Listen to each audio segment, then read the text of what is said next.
Marshall, you've found a home in the lineup now. What's it feel like to play every day for you now? It's honestly a great feeling because I love being out there with the team that we have this year, and I just love being able to contribute in any way that they ask me to. And, you just got to be ready for the opportunity when it presents itself. Take us through the home run.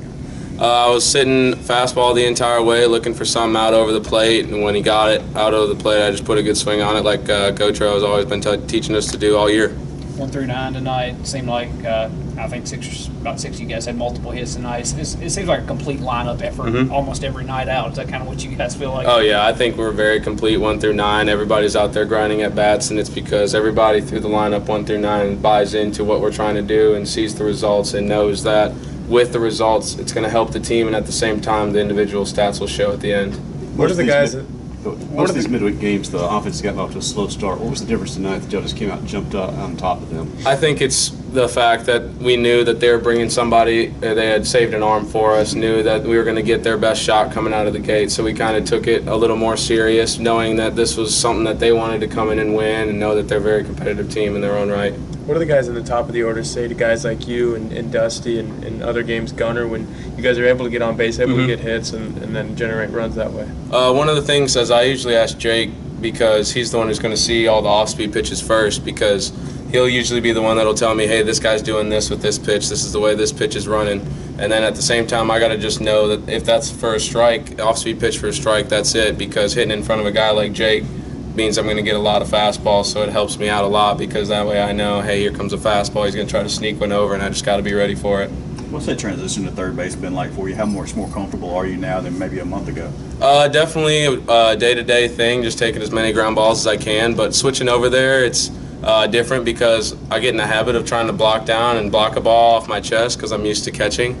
But I'm just getting better with my hands, working on making sure the glove's there, and then knowing where to move when balls are in play in certain situations that happen. Did you surprise yourself some of the plays you made, even at Ole Miss there, especially when that shift play? Yeah, sometimes it's just I go out there and I don't really think, it's kind of a reaction and just let the talent take over.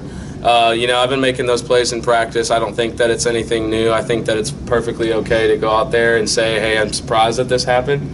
But sometimes looking up at the video board, watching myself, I am a little bit amazed with what he can do sometimes. You guys are 15-0 in the midweek, and I think 25-1 in non-conference play. Just what's kind of been said about it? Has anything been said about that, about keeping the focus in the midweek games and the non-conference games? Absolutely. I think that's the place where we need to go back to last year. Is there's times where we'd be playing a midweek game. One that sticks out to me specifically is in Memphis.